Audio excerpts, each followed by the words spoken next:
What's going on, everybody, and welcome back to another episode of One Day. You too will be trapped in the unrelenting grip of Father Time. And when that day comes, you will be unable to fight back as you are turned into nothing more than dust in our ever expanding universe. As always, I'm your host, Zach Cronin, and today we're going to be talking about LeBron James. I'm sure you've heard by now, but if you haven't, hello, welcome to Earth. I am your ambassador. But LeBron is 40 years old and in his 20th season of professional basketball. Those marks in and of themselves are anomalous, and contrary to what happens as athletes age, James is playing at a level not too dissimilar from his previous campaigns. So far this season, James is averaging 22 points, 9.1 assists, and 8 rebounds. He's also posting a respectable field goal percentage of 48.2%. Thanks in part to James, the Lakers had gotten off to a ripping hot start, winning 10 of their first 14 games. That pace, however, has slowed considerably. The Lakers have since dropped 5 of their most recent 7 contests, turning that hot start into an ancient relic. Teams slump. It's the nature of the sport, but this stretch is worth talking about because LeBron has not looked like himself. In these 7 contests, James's scoring has dropped by almost 15%. He's averaging just 18.9 points per game. Additionally, he is shooting the basketball at one of the worst marks of his career, converting on just 42% of his shots. Some folks are sounding alarm bells. Oh my god, LeBron is washed. We have to take him out back and turn him into glue. But I think that reaction is a little hyperbolic. I began writing this video on Sunday ahead of the team's matchup with the lowly Utah Jazz. It was the perfect get right game, and the Lakers managed to squeak out a narrow victory. Their win temporarily alleviated any worries, but things got dramatically worse over the last 24 hours. The Lakers got absolutely humiliated by the Minnesota Timberwolves, a game in which they mustered just 80 points in their 29-point defeat.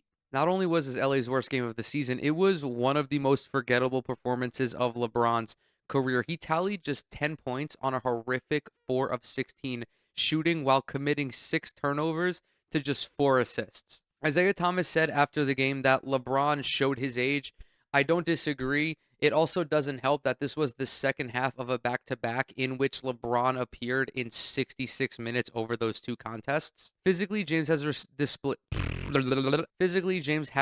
a regression over these last couple of seasons. He no longer has that extra gear he can go to when galloping in transition or attacking the basket.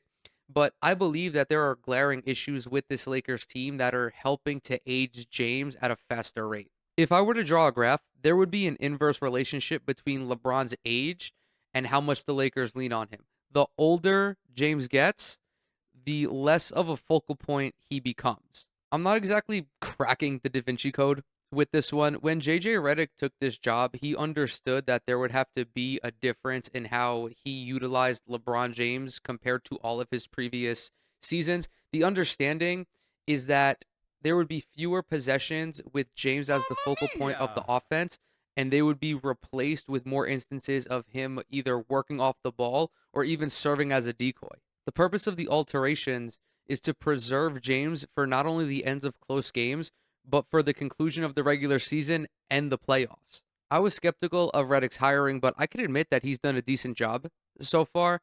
With that said, the Lakers are worse than their record would indicate. Think of the Lakers as a blister. LeBron James and Anthony Davis are the Band-Aid. Superficially, nothing seems too wrong. You could write it off as something minor, but if you remove that protective covering, all you see is this boil full of pus and blood that's ready to pop.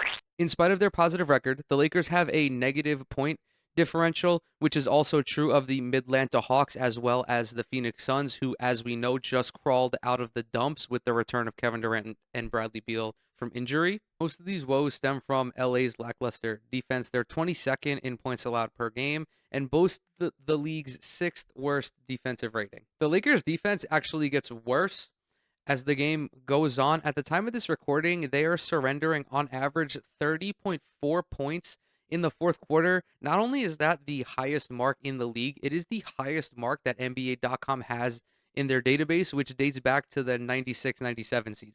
To be fair, however, the Lakers aren't the only team attending the fourth quarter fart fest. The Knicks and Grizzlies are present as well, with the Bulls, Wizards, and Hawks knocking to get in. I do understand that the fourth quarter in isolation isn't what's hurting the Lakers.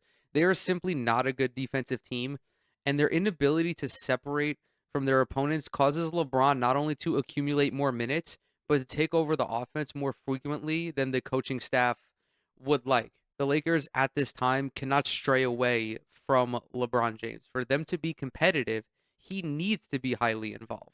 James is the oldest player in NBA history to average more than 35 minutes per game and by far is the most productive.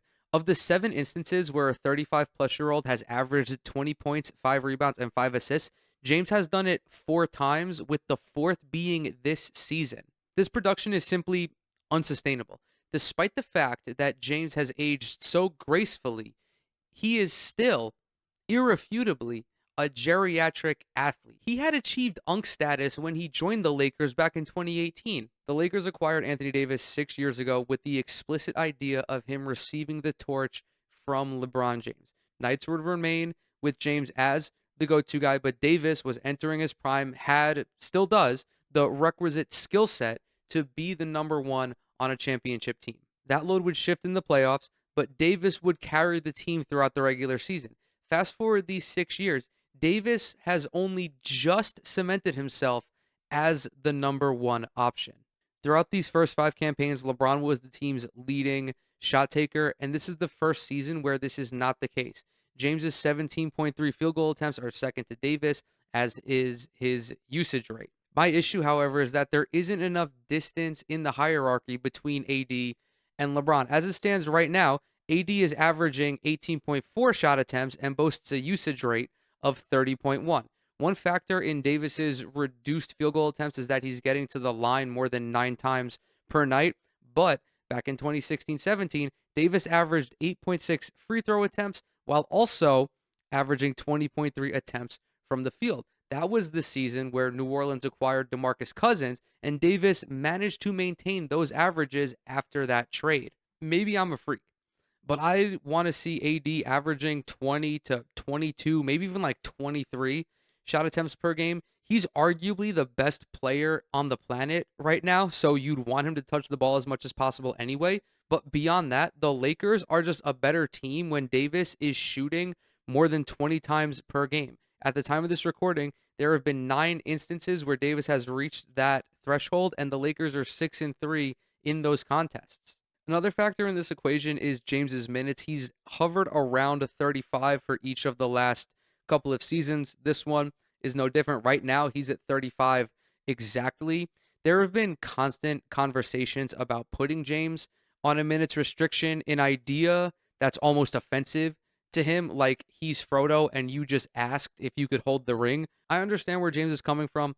As long as he's healthy, he's going to want to be on the court for as much as possible, especially when he needs to help his team win. JJ Redick feels the same way. The idea of Braun being on a minutes restriction was never one that was really entertained. I believe that as well, by the way. Not that it fucking matters, but at least to me, minutes restrictions are limited to players who are returning from injury. However, there are ways of reducing a player's minutes without outright managing their load. Side note, I do think that at some point this season, there is going to be a serious conversation between LeBron James and the coaching staff about going on some sort of minutes restriction. I briefly mentioned this point earlier, but LeBron James is spending unnecessary time on the court because the Lakers are an above average team who cannot put their opponents away early. When you're a basketball team whose head coach isn't Tom Thibodeau, there are various moments throughout your games where your lead is large enough to where your players can get an extra minute or two of rest. Over an 82 game season, these 1 or 2 minutes adds up, saving potentially a couple hundred minutes. When you're in your 20s, that doesn't matter. But as you get older, and especially once you enter your 30s, recovering from intense physical activity becomes exponentially harder. I'm feeling this now.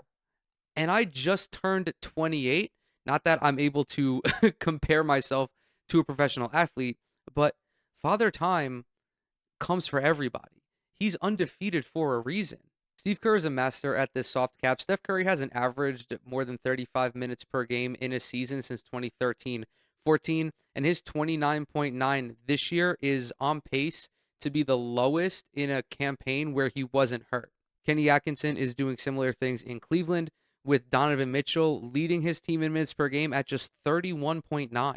In order to put yourself in this position, however, you need a reliable bench. And the Lakers do not have that. They're second to last in reserve scoring with 24.3 points. D'Angelo Russell has been their primary sixth man over the last couple of weeks, and he hasn't been great. In 11 games coming off the bench, he's averaging about 12 points while shooting 43%, which includes a very nauseating clip of 31.7% from three. An additional culprit in this futility is Gabe Vincent, whose fall off will require the convergence of the world's leading thinkers to understand. Just a side note for context. In 4 seasons with Miami, Vincent averaged 18.3 points per 100 possessions while making 34% of his threes. This season with the Lakers, he's averaging 9 points per 100 possessions and shooting 24% from three. Jonte Porter was a more accurate shooter, and he was missing shots on purpose. Max Christie is another guy who can't throw sand onto the beach. His three-point percentage is down to 25, which is a 10-point decrease from last season. Really, the only non-starter who's impressed is Dalton Connect, and he's been such an asset for the Lakers that they moved him into the starting lineup. These struggles are exacerbated by LA's uninspiring defense. I'm not going to rehash all of that, but it is possible for elite defensive teams to pull away from their opponents when shots aren't falling. The Oklahoma City Thunder are a prime example of this. OKC doesn't have a particularly electrifying second unit. Collectively, they're averaging about 30.6 points while shooting 41% from the field. Despite that, however, they boast a positive point differential of plus 3.6. And it's because the Thunder are the best defense in the NBA. Their excellence on that end makes up for whatever their offense is lacking. Currently, their offensive rating is 113.7, the 10th best mark in the league behind your Los Angeles Lakers. Of the Thunder's 15 victories, 12 have been by double digits. This allows their stars, Shai Gilgeous-Alexander and Jalen Williams, to spend more time on the bench. SGA leads the team, averaging 34.6 minutes per game, with Jalen Williams at 32.1. This isn't a fair comparison to the Lakers. It's like looking at your golden retriever and asking why they aren't an apex predator. It's because they aren't a fucking wolf. They're a dog. It's also disingenuous not to discuss roster construction. James and AD are one of the most formidable duos the NBA has ever seen. In a 2-on-2 situation at 100%, LeBron and AD are just better than SGA and Jalen Williams. The gap isn't tremendous, but there is a gap nonetheless. This, however, isn't NBA Jam, it's real life, and Sam Presti has simply built a better team than Rob Pelinka. Compared to last year, this Lakers defense is virtually the same. The differences in points allowed per game and all of the shooting marks are negligible. Naturally, the question in response to all of this is, will things get better? I am optimistic that the Lakers defense will improve when Jared Vanderbilt is healthy. We, however, have only a loose timeline for that. Vandy's dealt with lower body injuries on and off for the last calendar year, the most recent being operations on both of his feet. According to Shams Charania and Dave McMenamin, Vanderbilt is expected to return in January. Vanderbilt will have an undeniably positive impact on the Lakers' perimeter defense. He's showcased time and time again that he is able to defend the best guard or wing on the opposite team. The numbers also back this up. Last season, the Lakers had a defensive rating of 109.4 with Vanderbilt on the court, which fell to 115.4 when he was off. Strangely enough, those numbers are virtually the same as Christian Wood, who also hasn't been healthy to start the season. Their return will also give the front office a better understanding of what flaws they need to address. Unfortunately, I am not optimistic that Rob Pelinka will remedy any of these underlying issues. The adage is that winning cures all. It's a cliche for a reason. Maybe I wouldn't feel the way I do if the Lakers were closer to the top of the Western Conference. Even still, it's not like they've already eliminated themselves from playoff contention.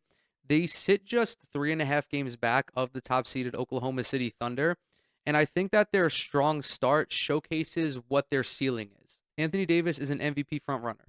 LeBron still is an elite talent. They are good enough to lead a deep playoff run.